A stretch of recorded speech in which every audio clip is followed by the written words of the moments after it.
ಕನ್ನಡ ವಾಹಿನಿಗೆ ಸ್ವಾಗತ. ಶಾಸಕ ಶಿವಲಿಂಗೇಗೌಡರು ಮತ್ತು ನನ್ನ ಬಗ್ಗೆ ನಿರಂತರವಾಗಿ ತೇಜುವುದೇ ಸರಿಯಲ್ಲ. ನಗರಸಭೆ ಅಧ್ಯಕ್ಷ ಎಂ ಸಮೀಉಲ್ಲಾ ಇಂದು ನಗರಸಭೆ ಅಧ್ಯಕ್ಷರು ಆದ ಎಂ ಸಮೀಉಲ್ಲಾ ಪತ್ರಿಕಾಗೋಷ್ಠಿ ಮಾಡಿ ಮಾತನಾಡಿ, ಕ್ಷೇತ್ರದ ಜನತೆ ಸೂಕ್ಷ್ಮವಾಗಿ ಗಮನಿಸ್ತಾ ಇದ್ದು, ಇತ್ತೀಚೆಗೆ ಕಾರ್ಯಕ್ರಮವೊಂದರಲ್ಲಿ 4ನೇ ಬಾರಿ ಶಾಸಕರಾಗಿರುವ ಶಿವಲಿಂಗೇಗೌಡರ ಬಗ್ಗೆ ಅಗೌರವ ಮಾತನಾಡಿದ್ದು, ಆ ಸಮಯದಲ್ಲಿ ಸಾರ್ವಜನಿಕರೇ ಎನ್ಆರ್ ಸಂತೋಷ್ ಗಲಾಟೆ ನಡೆಸಿದ ಪ್ರಸಂಗವೂ ಕೂಡ ಇತ್ತೀಚೆಗೆ ಜರುಗಿದೆ. ಅರಸೀಕೆರೆ ಕ್ಷೇತ್ರದಲ್ಲಿ ಅಭಿವೃದ್ಧಿಯನ್ನ ಗಮನಿಸಿ ಶಾಸಕ ಕೆಎಂ ಶಿವಲಿಂಗೇಗೌಡರನ್ನ 4 ಬಾರಿ ಗೆಲ್ಲಿಸಿದ್ದಾರೆ. ಮತ್ತೆ ನಾವು ಅರಸೀಕೆರೆ ನಗರಸಭೆಯಲ್ಲಿ 3 ಬಾರಿ ಅಧ್ಯಕ್ಷರಾಗಿದ್ದು, ಅದು ಜನಕ್ಕೆ ಮತ್ತು ನಗರಸಭೆ ಸದಸ್ಯರ ಸಹಕಾರದಿಂದ ನಾವು ಅಧಿಕಾರಕ್ಕೆ ಬಂದು ಉತ್ತಮ ಆಡಳಿತ ನೀಡ್ತಾ ಇದ್ದೇವೆ. ಇದನ್ನ ಸಹಿಸದ ನೀವು ನಿರಂತರವಾಗಿ ಅಭಿವೃದ್ಧಿ ಕೆಲಸಗಳಿಗೆ ಅಡ್ಡಗಾಲು ಹಾಕ್ತಾ ಇದ್ದು, ಶಾಸಕರ ಮೇಲೂ ಕೂಡ ಪದೇ ಪದೇ ಏಕವಚನದಲ್ಲಿ ಮಾತನಾಡ್ತಾ ಇರೋದು ಕಂಡು ಬರ್ತಾ ಇದೆ.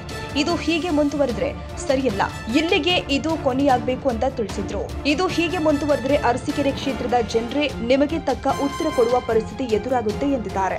ಮಾಧ್ಯಮ ಮಿತ್ರರಿಗೂ ನಮಸ್ಕರಿಸ್ತಾ, ಮೊದಲನೇದಾಗಿ ಈ ದೇಶದ ಪ್ರಧಾನಮಂತ್ರಿಗಳಾದ ಸನ್ಮಾನ್ಯ ಶ್ರೀ ಮೋದಿಜಿಯವರ ಹುಟ್ಟುಹಬ್ಬ ಶುಭಾಶಯ ಮತ್ತು ಅಭಿನಂದನೆಗಳನ್ನು ಹೇಳುತ್ತಾ, ರಾಷ್ಟ್ರ ಕಂಡಂಥ ಪ್ರಧಾನಿಯವರು ಅವ್ರಿಗೆ ಭಗವಂತ ಆರೋಗ್ಯ ಎಲ್ಲ ಒಳ್ಳೇದು ಮಾಡಲಿ ಅಂತ ನಾವು ಎಲ್ಲರ ಪರವಾಗಿ ನಾನು ಅವ್ರಿಗೆ ಹಾರೈಸ್ತೀನಿ. ಇವತ್ತು ಮಾಧ್ಯಮ ಮಿತ್ರರಿಗೆ ಇವತ್ತು ಕರೆದು ಇವತ್ತು ತಮ್ಮ ಮುಖಾಂತರ ನಮ್ಮ ಮೇಲೆ ಕೆಲವರ ಆರೋಪ, ಪ್ರಚೋದನೆ ಮತ್ತು ಕೆಲವು ನಿರಾಧಾರ ಆರೋಪಗಳು ಮಾಡಿರ್ತಾರೆ. ಅರಸೀಕೆರೆಯ ಒಬ್ಬರು ಎನ್ಆರ್ ಸಂತೋಷ್ ಇವರು ನಮ್ಮ ಮೇಲೆ ಮತ್ತು ನಮ್ಮ ಶಾಸಕರ ಮೇಲೆ ಆರೋಪ ಮಾಡಿದ್ದಾರೆ. ಅವರ ಉತ್ತರ ಕೊಡೋಕ್ಕೋಸ್ಕರ ಎಲ್ಲೂ ಸಾರ್ವಜನಿಕರಿಗೆ ಗೊಂದಲ ಆಗಬಾರ್ದು, ನಾವು ಉತ್ತರ ಕೊಡಲೇಬೇಕು ಅನ್ನೋ ದೃಷ್ಟಿಯಿಂದ ನಾನು ಇವತ್ತು ಸುದ್ದಿಗೋಷ್ಠಿ ಕರೆದಿದ್ದೀನಿ. ಮೊದಲನೇದಾಗಿ ಅವರು ಇನ್ನು ಒಂದು 4-5 ದಿನ ಹಿಂದೆ ಹಲೋ ಹಿಂದೂ ಅನ್ನೋ ಒಂದು ಯೂಟ್ಯೂಬ್ ಚಾನಲ್ ಮುಖಾಂತರ ಅವರ ಒಂದು ಮಾಧ್ಯಮ ಸುದ್ದಿಯಲ್ಲಿ ನನ್ನ ಬಗ್ಗೆ ವೈಯಕ್ತಿಕವಾಗಿ ನಿಂದನೆ ಮಾಡಿದ್ದಾರೆ. ಇವನು ಛೇಲ ಅನ್ನೋ ಪದಗಳು ಹೇಳಿದ್ದಾರೆ. ನಾನು ಆ ವ್ಯಕ್ತಿಗೆ ಹೇಳಲು ಬಯಸ್ತೀನಿ, ನಾನು ಅವರ ಸಮಾನತೆ ಇರೋಂಥ ನಾನು ವ್ಯಕ್ತಿ ಅಲ್ಲ. ಅವ್ರಿಗೆ ಅರಸೀಕೆರೆ ತಾಲೂಕಲ್ಲಿ 80,000 ಮತಗಳನ್ನು ಕೊಟ್ಟಿದ್ದಾರೆ ಜನ. ಅವರು ನನ್ನ ಬಗ್ಗೆ ಅವರು ಮಾತಾಡೋದು ನೋಡ್ರೆ ಅವರ ಒಂದು ವ್ಯಕ್ತಿತ್ವ ಅವರೇ ಇಡಿಸ್ಕೊಂಡಾರನ್ನ ಕಾಣುತ್ತೆ ನನಗೆ. ಯಾಕಂದರೆ ನಾನೊಬ್ಬ ಯಾವುದೋ ಒಂದು ವಾರ್ಡಲ್ಲಿ ಒಬ್ಬ ಕೌನ್ಸಿಲರ್ ಆಗಿದ್ದೀನಿ, ಈಗ ಅಧ್ಯಕ್ಷ ಆಗಿದ್ದೀನಿ. ಪ್ರತಿ ವಿಚಾರದಲ್ಲೂ ನನಗೆ ತೇಜಾವಧಿ ಮಾಡ್ತಾರೆ. ನಮ್ಮ ಅಭಿವೃದ್ಧಿ ವಿಚಾರದಲ್ಲಿ ಅವ್ರು ನಮಗೆ ಎಲ್ಲ ಅಡ್ಗಾಲು ಆಗ್ತಾ ಇದ್ದಾರೆ. ಕೆಲವು ನಗರಸಭೆಯಲ್ಲಿ ಇವತ್ತು ನಾನಾ ಥರದ ರೀತಿಯಲ್ಲಿ ಅವ್ರಿಗೆ ನಮಗೆ ತೊಂದರೆಗಳು ಕೊಡ್ತಾಯಿದ್ರು. ನಾವು ಕಾನೂನಾತ್ಮಕವಾಗಿ ಪಾರದರ್ಶಕವಾಗಿ ಅಭಿವೃದ್ಧಿ ವಿಚಾರದಲ್ಲಿ ನಾವು ಮುಂದಿರೋದ್ರಿಂದ ಅದಕ್ಕೂ ಆ ವಿಚಾರದಲ್ಲಿ ನಾವು ಉತ್ತರ ಕೊಡ್ತಾ ಇದ್ದೀವಿ ಅವ್ರಿಗೆ ಅಂತೇಳಿ ಇವತ್ತು ಆ ವ್ಯಕ್ತಿ ನನಗೆ ಹಲವಾರು ಬಾರಿ ನಾನು ಅವ್ರಿಗೆ ಮನವಿ ಮಾಡ್ಕೊಂಡಿದ್ದೀನಿ, ಕೇಳ್ಕೊಂಡಿದ್ದೀನಿ.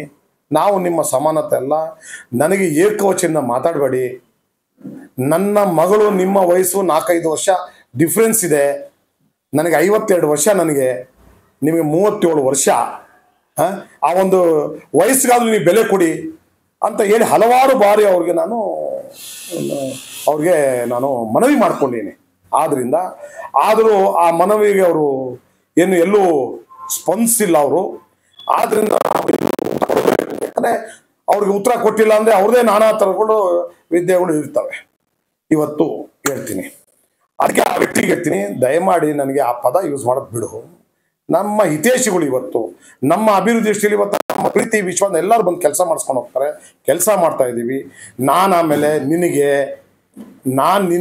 ಪದ ಯೂಸ್ ಮಾಡಿದ್ರೆ ಅರಸೀಕೆರೆ ತಾಲೂಕಿನ ಎಲ್ಲ ಜನತೆಗೆ ಇವತ್ತು ಅಗೌರವ ತೋರ್ಸಂಗಾಗುತ್ತೆ.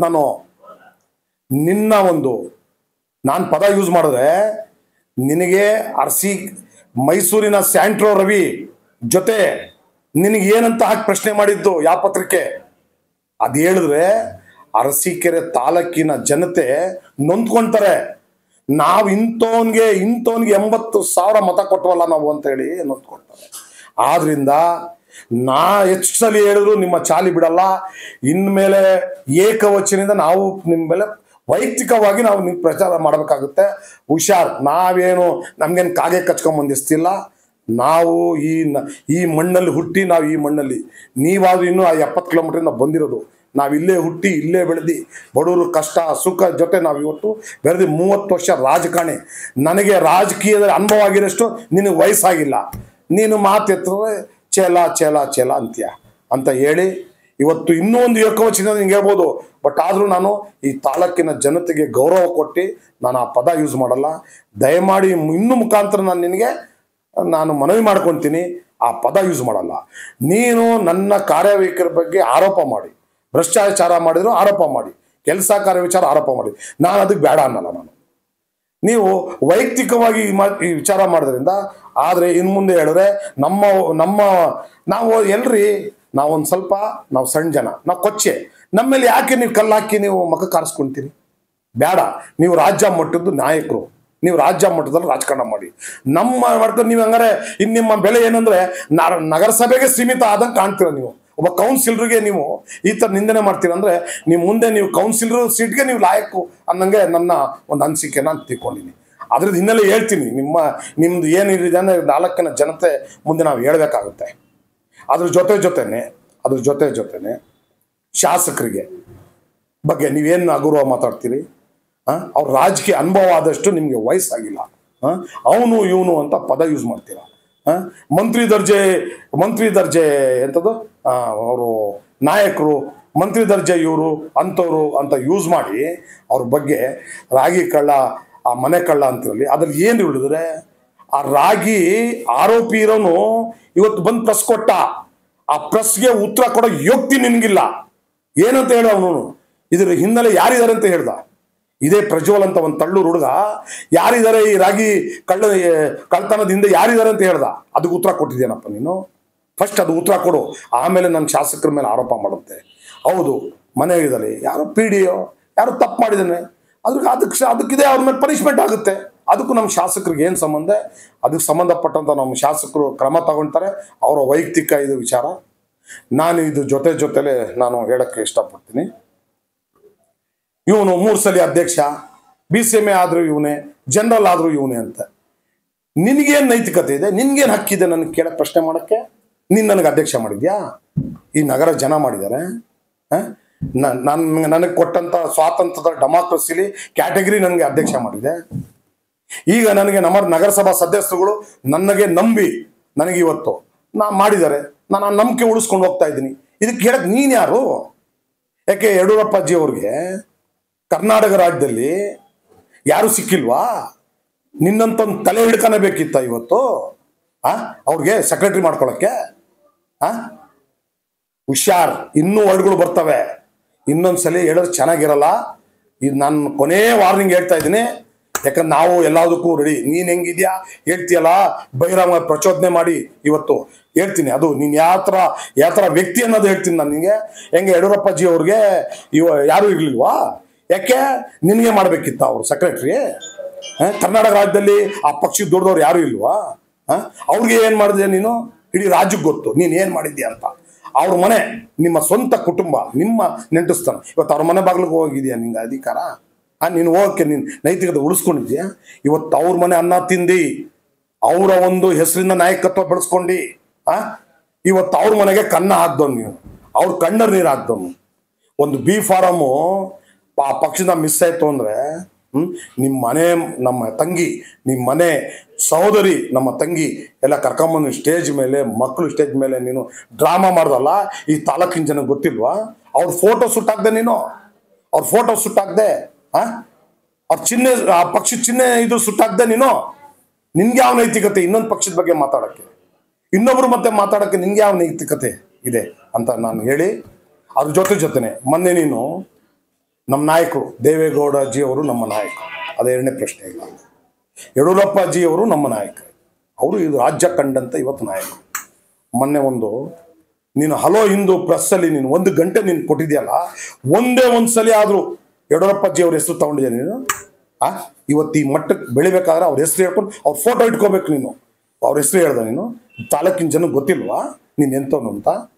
ನಾನು ದೇವೇಗೌಡಜಿ ಅವ್ರ ಹೆಸರು ತಗೊಂಡಿದ್ದು ತಪ್ಪು ಅಂತ ಹೇಳ್ತಾ ಇಲ್ಲ, ನಾನು ತಗೊಳ್ತೀನಿ. ನಮ್ಮ ನಾಯಕರು, ನಾನೀಗ ಪ್ರಧಾನಿ ಮೋದಿಜಿ ಅವ್ರಿಗೆ ನಾನು ಯಾಕೆ ಅಭಿನಂದನೆ ಹೇಳಿದೆ, ಈ ದೇಶದ ಪ್ರಧಾನಿಯವರು, ನಿಮ್ಮೆಲ್ಲರ ಪ್ರಧಾನಿಯವರು, ಅದಕ್ಕೋಸ್ಕರ ಹೇಳಿದ್ದೀನಿ ಗೊತ್ತಾ ಅಂತ ಹೇಳಿ.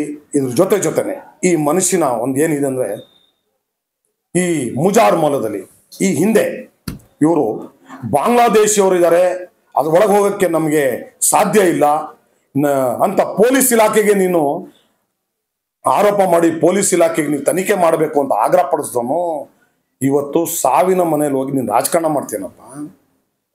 ಸಾವೇ ಅದಕ್ಕೆ ಬೆಲೆ ಕಟ್ಟಕ್ಕಾಗಲ್ಲ.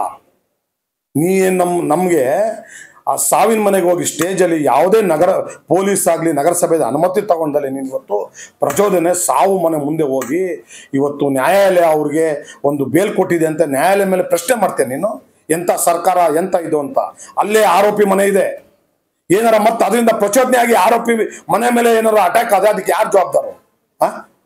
ಇದಕ್ಕೆಲ್ಲ ನಿನಗೆ ಜ್ಞಾನ ಇದೆಯಾ ನಿನಗೆ? ಇವತ್ತು ತಾಲೂಕ್ ಕಂಡಂತ ಇವತ್ತು ನೀನು 80,000 ಕೊಟ್ಟಂತ ಮತದಾರರ ಬಗ್ಗೆ ಇದೇನ ನೀನು ಬೆಲೆ ಕೊಡ್ತಾರದು ನೀನು? ಅಲ್ಲಿ ಹೋಗಿ ನೀನು ನಾನು 1 ಲಕ್ಷ ಕೊಡ್ತೀನಿ, ನಿನ್ನ ಬೆಲೆ ನೀನು 1 ಲಕ್ಷಕ್ಕಾಗಿ ಕೂತಾರ ಅಲ್ಲಿ. ಶಾಸಕರು, ನಗರಸಭಾ ಅಧ್ಯಕ್ಷ 50 ಲಕ್ಷ. ನೀನ್ ಯಾವನ್ ಹೇಳಕ್ಕೆ? ನಿನ್ನತ್ರ ಹೇಳ್ಸ್ಕೊಂಡ್ ಕೊಡ್ಬೇಕಾ ನಾವು? ನಿನ್ನಂಗಲ್ಲ ಕೊಡೋದು ನಾವು ಮಾನವೀಯತೆಯಿಂದ ಅದಕ್ಕೆ ಬೆಲೆ ಕೊಡೋದು ನಮ್ಗೆ ಗೊತ್ತಿದೆ. ನಾವು ಕೊಡೋದು ತಗೊಂಡು ಬಚ್ಚಿಟ್ ಕೊಡೋದು. ನಿನ್ನಂಗೆ ಅವ್ರು ಬಂದು ಕೇಳಿದಾಗ ಹೇಳ್ಸ್ಕೊಳಂತಲ್ಲ, ನೀನು ಮುಂಚೆ ಹೇಳ್ದೇನಪ್ಪ ನೀನು. ಅವ್ರು ಬಂದು ಆ ಮನೆಯವ್ರು ಬಂದು ಪ್ರಶ್ನೆ ಮಾಡಿದಾಗ ನೀನು 1 ಲಕ್ಷ ಕೊಡ್ತೀನಿ ಅಂತ ಹೇಳ್ತೀಯ, ನೀನು ಬೆಲೆ ಕಟ್ತೀಯ. ಇವತ್ತು ನೀನು ಅಲ್ಲಿ ಹೋಗಿರೋ ಉದ್ದೇಶ ನಮ್ಗೆ ಗೊತ್ತಿದೆ. ಈ ತಾಲೂಕಿನ ಜನಕ್ಕೆ ಮತ್ತೆ ಮಕ್ಕಳು ಟೋಪಿ ಹಾಕೋಕ್ಕೋಸ್ಕರ ನೀನು ಅಲ್ಲಿ ಹೋಗಿ ಅಲ್ಲಿ ಸಾಬ್ರು ಮುಸ್ಲಿಮ್ಸು, ಹಿಂದೂ ಮುಸ್ಲಿಂ ಗಲಾಟೆ ಮಾಡಿದ್ರು ಅನ್ನೋ ಒಂದು ಕಾನ್ಸೆಪ್ಟ್ ಇಟ್ಕೊಂಡು ನಿನ್ನ ತಾಲೂಕು ಜನದ ಮುಂದೆ ನೀನು ಹೋಗೋಕ್ಕೆ ಮಾಡ್ತಾ ಇದೆಯಾ ನಾಟಕ ಅಂತ ನಮ್ಗೆ ಗೊತ್ತಿಲ್ವಾ? ನಮ್ಮ ಶಾಸಕರು ಬಂದರು, ಸಾಂತ್ವನ ಹೇಳಿದ್ರು, ಆ ಮನೆಯವರು ಸಾಂತ್ವನ ಹೇಳಿದ್ರು, ಸಹಾಯ ಮಾಡ್ತೀನಿ ಅಂತ ಹೇಳಿದ್ರು. ನಿನ್ನಂಗ ಪ್ರಚೋದನೆ ಮಾಡಿ ಭಾಷಣ ಮಾಡಿ ಓಹೋ ಇಲ್ಲೆಲ್ಲ ಸೇರಿರೋರು ಇಷ್ಟು ಜನಕ್ಕೆ ಸೇರಿರೋರು ಏನು ಬಂದವರಲ್ಲ ಅಲ್ಲೇನೆ 30 ವರ್ಷದಿಂದ ಏನು ಮಾಡಿದೆ ರಾಜಕಾರಣ, ನಿಮ್ಗೆ ಅಧ್ಯಕ್ಷ ಏನು ಮಾಡಿದ್ ಕೇಳ್ತೀಯ? ನನ್ನ ಸಮಾಜಕ್ಕೆ ಕೇಳ್ಯ ನೀನು ಅಲ್ಲೇ ಅಲ್ಲಿ ನಿಂತ್ಕೊಂಡು ಯಾರೋ ಚಪ್ಪಾಳೆ ಹೊಡ್ರ ಓಡ್ ಹೇಳಿದಾಗ ನನ್ನ ವಿರೋಧಿಗಳು ಇದ್ರು ಅಲ್ಲಿ, ಬಟ್ ಅವ್ರು ಚಪ್ಪಾಳೆ ಹೊಡೆದ್ರ. 30 ವರ್ಷದಿಂದ ನಗರಸಭಾ ಅಧ್ಯಕ್ಷ ಏನು ಮಾಡಿದ್ರು ನಿಮ್ಮ ಸಮಾಜಕ್ಕೆ ಅಂತ ಕೇಳ್ತೀಯಲ್ಲ? ನಿನಗೆ ನೈತಿಕತೆ ಇದೆಯಾ? ನನ್ನ ಸಮಾಜಕ್ಕೆ ನಾನು ಏನು ಮಾಡಿದ್ದೀನಿ ಅನ್ನೋದು ಸಮಾಜಕ್ಕೆ ಗೊತ್ತು. ಯಾರೋ 2-3-4 ಹುಡುಗರು ಅವ್ರ ಮಾಡೋ ಅನಾಚಾರಗಳಿಗೆ ನಾವು ಸಪೋರ್ಟ್ ಮಾಡಿಲ್ಲ ಅಂತ 4 ಹುಡುಗರು ಇವತ್ತು ನಿನ್ನ ಹತ್ರ ಬಂದವ್ರೆ ಗೊತ್ತಾ? ಅಂಥವ್ರಿಗೆ ನೀನು ಸಪೋರ್ಟ್ ಮಾಡ್ಕೊಂಡು ಇವತ್ತು ಹೋಗಿ ಅಲ್ಲಿ ಕೋಮ್ ಘರ್ಷಣೆ, ಹಿಂದೂ ಮುಸ್ಲಿಂ ಗಲಾಟೆ ಮಾಡಿಸ್ಬೇಕು ಅಂತ ಹೊಟ್ಟಿದ್ಯೇನಪ್ಪ ನೀನು? ಇವೆಲ್ಲ ಬಿಡು ಶಾಸಕ ಬಿಡು. ನೀನು ನೈತಿಕತೆ ಇಟ್ಕೊಂಡು ನೀನು ರಾಜಕಾರಣ ಮಾಡು, ನಾ ಬೇಡ ಅನ್ನಲ್ಲ. ಹೋಗಿ ಮನೆ ಬಾಗಿಲು ಹೋಗಿ ಸಹಾಯ ಮಾಡಿ ಜನಗಳು ಕೇಳು. ಅದು ಬಿಟ್ಟು ನೀನು ಯಾವತ್ತು ಸಾವಿರ ಕಷ್ಟ ಸುಖಕ್ಕೆ ಬಂದಿದ್ದೆ ನೀನು?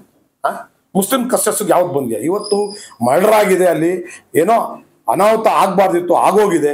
ಯಾರೇನು ಮಾಡಬೇಕು ಅಂತ ಆಗಿಲ್ಲ, ಆರೋಪಿ. ಅದಕ್ಕೆ ನ್ಯಾಯಾಲಯಕ್ಕೆ ನಾವು ಗೌರವ ಕೊಡಬೇಕು. ನ್ಯಾಯಾಲಯ ಬಿಡುಗಡೆ ಮಾಡಿದೆ ಅಂತ ಹೇಳ್ಬಿಟ್ಟು ನೀನು ಅಲ್ಲಿ ಸ್ಟೇಜ್ ಮೇಲೆ ಬಂದು ಬಹಿರಂಗವಾಗಿ ನೀನು ನ್ಯಾಯಾಲಯಕ್ಕೆ ಪ್ರಶ್ನೆ ಮಾಡ್ತೀಯ ನೀನು? ಅಲ್ಲಿ ಆರೋಪಿ ಮನೆ ಏನಾರ ಅವತ್ತು ಅಲ್ಲಿ ಘರ್ಷಣೆ ಆಗ್ತದೆ, ಅದಕ್ಕೆ ಜವಾಬ್ದಾರಿ ಯಾರು? ಇದು ನಾನು ಆಗ್ರಹ ಪಡಿಸ್ತೀನಿ ಪೊಲೀಸ್ ಇಲಾಖೆಗೆ. ಈ ಮುಖಾಂತರ ನೀವು ಅವ್ರ ಮೇಲೆ ಸುಮೋಟೋ ಕೇಸ್ ಹಾಕೊಂಡು ಯಾರು ಆಯೋಜನೆ ಮಾಡಿದ್ದಾರೆ, ಯಾರಲ್ಲಿ ಭಾಷಣ ಮಾಡಿದರೆ ಅವ್ರ ಮೇಲೆ ಕ್ರಮ ತಗೋಬೇಕು ಅಂತ ನಾನು ಈ ಮುಖಾಂತರ ಆಗ್ರಹ ಪಡಿಸ್ತೀನಿ. ಈ ಜಿಲ್ಲೆಯ SP ಸಾಹೇಬ್ರಿಗೆ ಮತ್ತೆ ಈ DVSP ನಮ್ಮ ಅರ್ಸಿಕೆ DVSP ಅವ್ರಿಗೆ, ನೀವೇನಾರ ಆ ಒಂದು ಅವತ್ತು ಘಟನೆದು ನೀವೇನಾರ ಅವ್ರ ಮೇಲೆ ಕ್ರಮ ಜರುಗಿಸ್ತೀನಿ ಅಂದ್ರೆ ನಾವು ಇದ್ರ ಬಗ್ಗೆ ಉಗ್ರವಾಗಿ ಪ್ರತಿಭಟನೆ ಮಾಡ್ತೀವಿ ನಾವು ಅಂತ ಹೇಳಿ, ಇವತ್ತು ಇದ್ರ ಜೊತೆನೆ ನೀನು ಯಾವ ಪಕ್ಷ ಅಂತ ಮೊದಲು ನೀನು ಡಿಕ್ಲೇರ್ ಮಾಡ್ಕೊ. ಯಡಿಯೂರಪ್ಪ ಜಿ ಅವರು ಪರ ಇರೋಂಥ BJP ಪಕ್ಷನೋ, ಉಚ್ಚಾಟನೆ ಆಗಿರೋ ಯತ್ನಾಳ್ ಅವರು ಅಂತ ನೀನು ಬಹಿರಂಗ ಒಂದೇ ಒಂದು ನೀನು ಪ್ರಚಾರ ಮಾಡ್ಕೊಳಕ್ ನಿನ್ಗೆ ಯೋಗ್ತಿ ಇಲ್ಲ ನಿನ್ಗೆ? ನಿನ್ಗೆ ಯಾವ ಪಕ್ಷದಲ್ಲಿ ಇವತ್ತು ನಿನಗೆ ಟಿಕೆಟ್ ಸಿಗಲ್ಲ ಅಂತ ಗೊತ್ತಾಗಿದೆ ನಿಂಗೆ?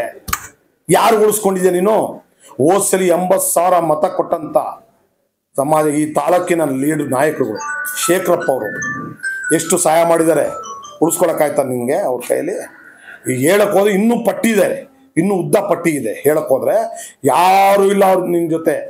ಹಿಂದೆ 3.5 ವರ್ಷ ಈ ತಾಲೂಕಿಗೆ ಆಡಳಿತ ಪಕ್ಷದಲ್ಲಿ ಇವತ್ತು ನೀನು ಒಬ್ಬ ಕ್ಯಾಬಿನೆಟ್ ದರ್ಜೆ ಒಂದೇ ಒಂದು ರಾಗಿ ಕಾಳಷ್ಟು ಇವತ್ತು ಈ ತಾಲೂಕಿಗೆ ಅಭಿವೃದ್ಧಿ ವಿಚಾರದಲ್ಲಿ ನೀನು ತಗೊಂಡ್ಬಂದಿದೀಯ ಅಂತ ಹೇಳಿದ್ರೆ ಇವತ್ತೇ ರಾಜಕಾರಣ ನಿವತ್ತಾಗಿದೆ.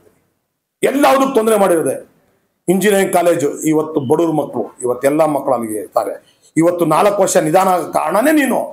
ಆ ಊರವ್ರಿಗೆ ಹೋಗಿ ಎತ್ ಕಟ್ಟಿ ಹೈಕೋರ್ಟ್, ಉಚ್ಚ ನ್ಯಾಯಾಲಯ, ಸುಪ್ರೀಂ ಕೋರ್ಟ್ ಹೋಗೋವರೆಗೂ ಇವತ್ತು ನೀನು ಅಡಚಣೆ ಮಾಡಿ ಇವತ್ತು ಆ ಕೆಲಸ ಕಾರ್ಯಗಳಾಗಿದೆ. ಯಾವ ಅಭಿವೃದ್ಧಿಗೆ ನೀನು ಸಪೋರ್ಟ್ ಮಾಡಿದ್ಯಾ? 3 ವರ್ಷ ಇತಿಹಾಸದಲ್ಲಿ ನೀನು ತಗೊಂಬಂದು ಏನು ಮಾಡ್ಬೋದಿತ್ತು? ಇವತ್ತು ಅಭಿವೃದ್ಧಿ ಅಂದರೆ ರೋಡು ಡ್ರೈನೇಜ್ ಅಲ್ಲ ಅಂತೀಯ. 2 ಗಾರ್ಮೆಂಟ್ಸ್ ಅಂದಿದ್ದಾರೆ. ನಿನ್ಗೆ ಕೆಪಾಸಿಟಿ ನೀನು ಒಂದು 4 ತರಬೇಕಿತ್ತು ನಿನ್ನ ಸರ್ಕಾರದಲ್ಲಿ. ಯಾರು ಬೇಡ ಅಂದಿದ್ದಾರೆ? ಅದೆಲ್ಲ ಹೇಳಿ ಜನಕ್ಕೆ ಮರಳು ಮಾಡಿ ಯಾವ ಊರಲ್ಲಿ ಒಂದು ಕಾಲೋನಿಗಳಲ್ಲಿ ಡಿವೈಡ್ ಮಾಡಿಸೋದು. 4 ಜನ ಇದ್ರೆ ಹೋಗಿ ನೋಡಲ್ಲಿ ಪೂಜೆ ಮಾಡಿ ಕೈ ಮಾಡಿದೆ ಫೋಟೋ ಹಾಕ್ಬಿಡೋದು ವಾಟ್ಸಪ್ಪಲ್ಲಿ. ಇದು ರಾಜಕಾರಣ ಅಂತ ತಿಳ್ಕೊಂಡಿದ್ಯಾ? 3 ವರ್ಷ ಈ ತಾಲೂಕಿನ ಜನಕ್ಕೆ ನಿನ್ನ ಟೋಪಿ ಹಾಕ್ದಲ್ಲ. ಈಗ ಯಾವುದೇ ಕಾರಣಕ್ಕೂ ಅದು ಸಾಧ್ಯ ಇಲ್ಲ ಮಿಸ್ಟರ್ ಸಂತೋಷ್, ತಿಳ್ಕೊ ನೀನು. ಇದು ಹಾಗಲ್ಲ. ನಿನ್ನ ಜೊತೆ ಇದ್ದವ್ರು ಯಾರೂ ಇಲ್ಲ, ನಿನ್ನ ಜೊತೆ ಇದ್ದವ್ರು ಯಾರೂ ಇಲ್ಲ. ಎಲ್ಲರೂ ನಿನ್ನ ಕೈ ಬಿಟ್ಟಾರೆ. ಯಾಕಂದ್ರೆ ನಿನಗೆ ಭಾಳ ಹತ್ತಿರದಿಂದ ನೋಡಿದ್ದಾರೆ. ನೀನು ಯಾರ ಹತ್ರ ಸಹಾಯ ಪಡ್ಕೊಂಡಿದ್ಯಾ ಅವ್ರಿಗೆ ಮೋಸ ಮಾಡೋಂಥ ವ್ಯಕ್ತಿ. ನೀನು ಯಾರ ಮನೆ ಅನ್ನ ತಿಂದಿದ್ಯಾ ಅವ್ರ ಮನೆ ಕನ್ನ ಹಾಕಂಥ ವ್ಯಕ್ತಿ. ನೀನು ಯಾರು ನಿನ್ನ ಹತ್ರ ಯಾವ್ಯಾವ ಥರದಲ್ಲಿ ನಿನ್ನ ಹತ್ರ ಬೇಡ ನಿನ್ನ ಸವಾಸ ಅಂತ ಕೈ ಮುಗಿದು ಹೋಗಿದ್ರೆ ನಮ್ಗೆ ಗೊತ್ತಿಲ್ವಾ? ಈ ತಾಲೂಕಿನ ಜನಕ್ಕೆ ಗೊತ್ತಿಲ್ವಾ? ಬೆಕ್ಕು ಹಾಲು ಕುಡಿಬೇಕಾದ್ರೆ ಕಣ್ಣು ಮುಚ್ಕೊಂಡು ಹಾಲು ಕುಡಿಯಲ್ಲ.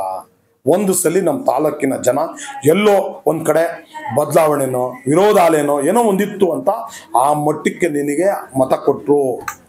ಈಗ ಅದೇ ಜನ ಇಂಥವನು ನಾವು ಹೆಂಗೋ ಕೊಟ್ಟಿದ್ದು ಆಗಿಲ್ವಲ್ಲ ಅಂತ ಖುಷಿ ಪಡ್ತಾ ಇದ್ದಾರೆ. ಯಾಕಂದ್ರೆ ನಿನ್ನ ಭಾಳ ಹತ್ತಿರದಿಂದ ನೋಡಿದವರು, ನಿನ್ನ ಆತ್ಮೀಯ ಇದ್ದವರು ಎಲ್ಲ ಕಡೆ ಹೇಳಿದ್ದಾರೆ ನೀನು ಎಂತವನು ಅಂತ. ಬರ್ತಾರಪ್ಪ, ನಿನಗೆ ಏನಾರ ನೈತಿಕತೆ ಇದ್ರೆ ರಾಜಕಾರಣ ಮಾಡ್ಬೇಕಂದ್ರೆ ಇವತ್ತು ಎಲ್ಲ ಸಾರ್ವಜನಿಕರಿಗೆ ವಿಶ್ವಾಸ ತಗೊಂಡು ಅಭಿವೃದ್ಧಿ ಕೆಲಸಕ್ಕೆ ನೀನು ಬೆಂಬಲ ಕೊಟ್ಟು ಹಳ್ಳಿ ಕಡೆ ನೆಮ್ಮದಿಯಾಗಿರೋಂಗೆ ಎಲ್ಲರಿಗೂ ಸಪೋರ್ಟ್ ಮಾಡ್ಕೊಂಡು ಇವತ್ತು ನೀನು ರಾಜಕಾರಣ ಮಾಡು. ನಾವು ರಾಜಕಾರಣಕ್ಕೆ ನಾವು ಬೇಡಲ್ಲ.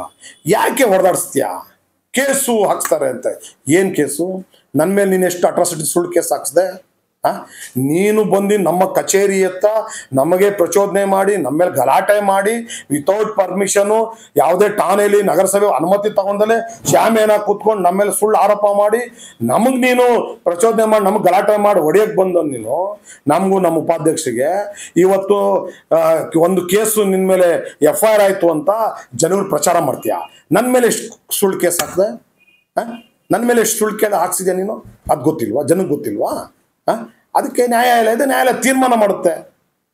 ಅದು ಬಿಟ್ಟು ಏನು ಗೊತ್ತಿಲ್ಲದವ್ರಿಗೆ ಹೊಸ ಗಿರಾಕಿ ನೀನು ಅದು ಇದ್ದವ್ರು ಯಾರಿದ್ದಾರೆ ನಿನ್ನ ಜೊತೆ? ಯಾರು ಇಲ್ಲ. ಹೊಸಬ್ರು ಕರ್ಕೊಂತೀಯ, ಅದು ಅಂಗಡಿ ಕರ್ಕೊಂತೀಯ, ಕಳಿಸ್ತೀಯ. ಅಂದ್ರೆ ನೀನು ಭಾಳ ಹತ್ತಿರದಿಂದ ನೋಡಿದ್ರೆ ಎಲ್ಲ ಹೋಗ್ತಾರೆ. ನಿನ್ನ ಜೊತೆ ಯಾರೂ ಇರಲ್ಲ. ಇನ್ನೂ 3 ವರ್ಷ ರಾಜಕಾರಣ ಇದೆ. ಈ ತಾಲೂಕಿನ ಜನಕ್ಕೆ ನೆಮ್ಮದಿಯಾಗೆ ಇರಕ್ಕೆ ಬಿಡಬೇಕು ನೀನು ಅಂತ ನಾನು ನಿನ್ನನ್ನು ಮನವಿ ಮಾಡ್ಕೊತೀನಿ. ಯಾಕಂದರೆ ನಿನ್ನಲ್ಲಿ ಒಳ್ಳೆ ಗುಣಗಳು ಇಲ್ಲ ಅಂತ ಜನಕ್ಕೆ ಗೊತ್ತಾಗಿದೆ. ದಯಮಾಡಿ ನಮ್ಮ ಶಾಸಕರು 16-17 ವರ್ಷ ರಾಜಕಾರಣ ಜೀವನದಲ್ಲಿ ಒಂದೇ ಒಂದು ಅಟ್ರಾಸಿಟಿಗೆ ಅವಕಾಶ ಕೊಟ್ಟಿರಲ್ಲ. ಅಂತ ರಾಜಕಾರಣಕ್ಕೆ ಜನ 4 ಸಲ ಅವ್ರಿಗೆ ಶಾಸಕರು ಮಾಡಿದ್ರೆ ಸುಮ್ಮನೆ ಮಾಡಿಲ್ಲ. ಅವರು ಕೊಟ್ಟಂತ ಅಭಿವೃದ್ಧಿ ಕೆಲಸ ನೋಡಿ ಜನ ಅವರಿಗೆ ಶಾಸಕರು ಮಾಡಿದ್ದಾರೆ. ಮುಂದೆ ನೀನು ಆಗೋ ಯಾರು ಬಿಡ್ತಾರೆ? ಈ ತರ ಮನೇಲಿ ಹೊಡೆದಾಕ್ಸೋದು, ಕಾಲೋನಿ ಹೊಡೆದಾಕ್ಸೋದು, ಸಮಾಜದಲ್ಲೇ ಹೊಡೆದಾಕ್ಸೋದು. ನೀನು ಯಾರೋ 4 ಹುಡುಗರು ಬಂದು ಆ ಹುಡುಗರು ಮಾಡಬಾರ್ದು ಕೆಲಸ ಮಾಡಿದ್ದಾರೆ, ನಾವು ಅವ್ರು ಸಪೋರ್ಟ್ ಮಾಡಿಲ್ಲ ಅಂದರೆ ಅಂಥವ್ರು ಜೊತೆ ನೀನು ಬಂದು ಅವ್ರು ಕರೆದ್ರು ಅಂತ ಬಂದಲ್ಲಿ ಪ್ರಚೋದನೆ ಭಾಷಣ ಮಾಡಿ ಇವತ್ತು ನೀನು ಇಲ್ಲಿ ಗಲಾಟೆ ಮಾಡಿದ್ರು ಸಾಬ್ರು ಅನ್ಕೋ ವಿಡಿಯೋ ಬಿಟ್ಕೋಬೇಕು ಅಂತ ನೀನು ಬಂದು ಇಲ್ಲಿ ರಾಜಕಾರಣ ಮಾಡ್ತೀಯಾ? ನಿಂದು ಏನು ನೆಲೆ ಇದೆ ಅಂತ ಅಲ್ಲಿ ಬಂದು ರಾಜಕಾರಣ ಮಾಡ್ತೀಯಾ? ಆ ಏರಿಯಾದಲ್ಲಿ ನಿನಗೆ 10 ಓಟ್ ಸಿಕ್ಕಿದೆಯಪ್ಪ, ಆಯ್ತು, ವಿಶ್ವಾಸದಿಂದ ಗೆಲ್ಸು, ಪ್ರೀತಿ ವಿಶ್ವಾಸ ಗೆಲ್ಸಿ 1000 ಓಟ್ ತಗೋ, ನಾವೇನು ಬೇಡ ಅನ್ನಲ್ಲ. ಅಲ್ಲಿ ಬಂದು ಪ್ರಚೋದನೆ ಗಲಾಟೆ ಮಾಡಿ ನಗರಸಭಾ ಅಧ್ಯಕ್ಷರಿಗೆ ಶಾಸಕರಿಗೆ ಅಲ್ಲಿ ಬೈದ್ರೆ ಗಂಟು ಹೊಡೆದಿದ್ದಾರೆ. ಯಾಕೆ ನೀನೇನೇ ಅವರ ಮಾಡಿದೀಯ ಅಂತ ನೀನು ಕೊಟ್ಟಲ್ಲ ಪ್ರೆಸ್ ಮೀಟಲ್ಲಿ ಹೇಳ್ಕೊಂಡ ನಾನು ಏನು ವೃತ್ತಿ ಮಾಡ್ತಾ ಇದ್ದೀನಿ ಅಂತ? ನಿನಗೆಲ್ಲಿಂದ ಬಂತು 50 ಲಕ್ಷದ ಕಾರು? ಎಲ್ಲಿಂದ ಬಂದು ಇಷ್ಟೊಂದು ಆಸ್ತಿ? ನೀನೇನು ಹೋಗಿಲ್ಲಿ ಗುಡ್ಡದಲ್ಲಿ ಮಣ್ಣು ಕಡ್ದಿದ್ಯಾ? ಅವರ ವೃತ್ತಿ ಅನ್ನೋದು ಒಂದಿರುತ್ತೆ, ನಿನಗೆ ವೃತ್ತಿ ಇಲ್ಲ. ನಿನ್ನ ಒರಿಜಿನಲ್ ವೃತ್ತಿ ಹೇಳ್ಬಿಟ್ರೆ ಈ ತಾಲೂಕಿನ ಜನ ನೊಂದ್ಕೊಂಡ್ಬಿಡ್ತಾರೆ. ನಿನ್ನ ಒರಿಜಿನಲ್ಲು ಏರ್ಪೋರ್ಟಿಂದ ಹಿಡ್ದು ಇನ್ನೆಲ್ಲೆಲ್ಲಿ ಇದೆಯಲ್ಲ ಆ ಒರಿಜಿನಲ್ ವೃತ್ತಿ ಹೇಳ್ಬಿಟ್ರೆ ಹೇಳಲ್ಲ. ನೀನು ಆ ಸಣ್ಣತನಿಗೆ ಇರ್ತೆ ಅಂತ ನಾನು ತಂದಿರಲ್ಲ. ಅಲ್ಲಿ ನೋಡ್ರೆ ಸ್ಮಶಾನದ ಹಿಂಭಾಗ ದೇವಸ್ಥಾನ, ಮಲ್ಲೇಮ್ಮ ದೇವಸ್ಥಾನ, ಮೂಲತಃ ದೇವಸ್ಥಾನ. ಆ ಮೂಲ ದೇವಸ್ಥಾನ ಸ್ಥಾಪಕರಿಗೆ ನಾವು ಕಡೆ ಹೋಗಿ ಕೇಳು. ನೀನು ಅಲ್ಲಿ ಹೋಗಿ ಪ್ರಚೋದನೆ ಮಾಡಿ ರಸ್ತೆ ಬಂದ್ ಮಾಡ್ತಾರೆ, ಅದು ಬಂದ್ ಮಾಡ್ತಾರೆ ಅಂತ ಆರೋಪ ಮಾಡ್ತೀಯ. 75 ಲಕ್ಷ ಅಲ್ಲಿಗೆ ನಗರಸಭೆ ಗ್ರಾಂಟ್ ಹಾಕಿದ್ದೀನಿ. ಆ ದೇವಸ್ಥಾನಕ್ಕೆ ಕಾಂಕ್ರೀಟ್ ರಸ್ತೆ ಎಲ್ಲ ಹಾಕಿ ವ್ಯವಸ್ಥೆ ಮಾಡ್ಕೊಡಕ್ಕೆ, ಗೊತ್ತಾ? ಅಲ್ಲಿ ಭಕ್ತರು ಹೋಗಕ್ ಆಗ್ತಿರಲ್ಲ. ಇವತ್ತು ಹೋಗಿ ನೋಡಿ, ಇವತ್ತು ನಾಳೆಯಿಂದ ಕೆಲಸ ಸ್ಟಾರ್ಟ್ ಮಾಡಿದ್ರೆ ಯಾವ ಥರ ಅಭಿವೃದ್ಧಿ ಆಗುತ್ತೆ ಅಂತ. ನಮಗೆ ಬಂದು ಅಲ್ಲಿ ಇಲ್ಲಿ ಎಲ್ಲ ಪ್ರಚೋದನೆ ಮಾಡಿ ಎಲ್ಲ ವಿಚಾರದ್ದು. ನೀನು 2.5 ವರ್ಷ ಕೂರಿಸಿದ್ದೆ ವಾಮ ಮಾರ್ಗದಿಂದ, 25 ಜನ ನಾವಿದ್ವಿ. ನಾನು ಆ ಸಮಾಜದ ವಿರುದ್ಧ ಅಲ್ಲ, ಆ ಸಮಾಜದ ಪರವಾಗಿರೋದು ನಾವು. ಇನ್ನೂ 30 ವರ್ಷದ ಹಿಂದೆಂತ ನಮ್ಗೆ ಬರೋದದು. ಏನು ಮಾಡೋದು ನೀನು? ಅರಸೀಕೆರೆ ನಗರಸಭೆ ಹೋಗಿ ನರಕ ಸಭೆ ಮಾಡಿದ್ದೆ. ನಿನ್ನಿಂದಾನೇ ಅದು, ನಿನ್ನಿಂದಾನೇ ಕಾರಣ. 21 ಜನ ನಾವಿದ್ದಿ, 5 ಜನ ಇರೋಂಥ ಇದಕ್ಕೆ ನೀನು ಸರ್ಕಾರ ಇದೆ ಅಂತ ಹೋಗಿ ಕ್ಯಾಟ್ ಮಾಡ್ಕೊಂಬಂದು ನಗರಸಭೆ ಯಾವ ಮಟ್ಟಿಗೆ ಹೋಗಿತ್ತು. ಇವತ್ತು ನನ್ನ ಬೆನ್ನು ನಾನು ತಟ್ಕೊಳ್ಳಲ್ಲ. ಇವತ್ತು ಈ ನಗರದ ಜನ ಮಾತಾಡ್ತಾರೆ. ನಗರಸಭೆ ಯಾವ ವ್ಯವಸ್ಥೆ ತಂದೀನಿ, ನಗರಸಭೆಯಲ್ಲಿ ಅಭಿವೃದ್ಧಿಗೆ ಅಂದ್ರೆ ಏನು ಅಂತ ತೋರಿಸ್ಕೊಟ್ಟಿನಿ ನಾನು, ಗೊತ್ತಾ? ಇವತ್ತು ಕೇವಲ ಇನ್ನು 1 ವರ್ಷಕ್ಕೆ ತೋರಿಸ್ಕೊಟ್ಟಿನಿ. ಭಗವಂತ ಎಲ್ಲಿವರೆಗೂ ನಮ್ಗೆ ಅಧಿಕಾರ ಸಿಗುತ್ತೆ ಅಲ್ಲಿವರೆಗೂ ಸಾರ್ವಜನಿಕ ಪರವಾಗಿ ಸಾರ್ವಜನಿಕ ಅನುಕೂಲ ಆಗಂತ ಕೆಲಸ ಮಾಡೋದು ನಾವು. ನಿನ್ನಂಗೆ ಪ್ರಚೋದನೆ ಮಾಡ್ಕೊಂಡು, ನಿನ್ನಂಗೆ ಎಲ್ಲ ಕಡೆ ನಾಟಕ ಮಾಡ್ಕೊಂಡು ತಿರುಗೋರಲ್ಲ ನಾವು ಅಂತ ಹೇಳಿ, ಇನ್ಮೇಲೆ ನಮ್ಮ ಶಾಸಕರ ಬಗ್ಗೆ ಮಾತಾಡ್ಬೇಕಾದ್ರೆ ನೀನು ಗೌರವವಾಗಿ ಮಾತಾಡ್ತೀರಿ. ಯಾಕಂದ್ರೆ ನೀನು ಹೇಳಿದ ತಕ್ಷಣನೇ ನಿಂದು ಕಿರೀಟ ಹೋಗೋದಂತಲ್ಲ, ಜನ ಅರ್ಥ ಮಾಡ್ಕೊಂತಾರೆ ಇನ್ನೆಂಥ ಸಂಸ್ಕೃತಿನೋ ಅಂತ. ನಿನ್ನೆಲ್ಲ ಸಂಸ್ಕೃತಿ ಬೇಕು. ನೀನು ಆ ಒಳ್ಳೆತನ ಕಲ್ತ್ಕೋ, ಜನಗಳು ಮನ್ಸ್ಗೆಲ್ಲು, ನಮ್ಮ ಮನ್ಸ್ಗೆಲ್ಲು. ಅವತ್ತು ನೀನು ನಿಜವಾದ ರಾಜಕಾರಣಿ ಅಂತ. ಏಕೆ ನಾವು BJP ಪಕ್ಷ JDS ಪಕ್ಷದವರು ನಾವೇನು ವಿಶ್ವಾಸ ಇಲ್ಲ ಅಂತನಾ? ಮರುಸ್ವಾಮಿ ಆಗಲಿ, GVT ಬಸವರಾಜ್ ಅವರಾಗಲಿ, ನಮ್ಮ ಬಸು ಗಂಗಣ್ಣ ಆಗಲಿ, ಅಶೋಕಣ್ಣ ಆಗಲಿ, ಎಲ್ಲರದ ಪ್ರೀತಿ ವಿಶ್ವಾಸ ಶೇಖರಪ್ಪ ಇಲ್ವಾ?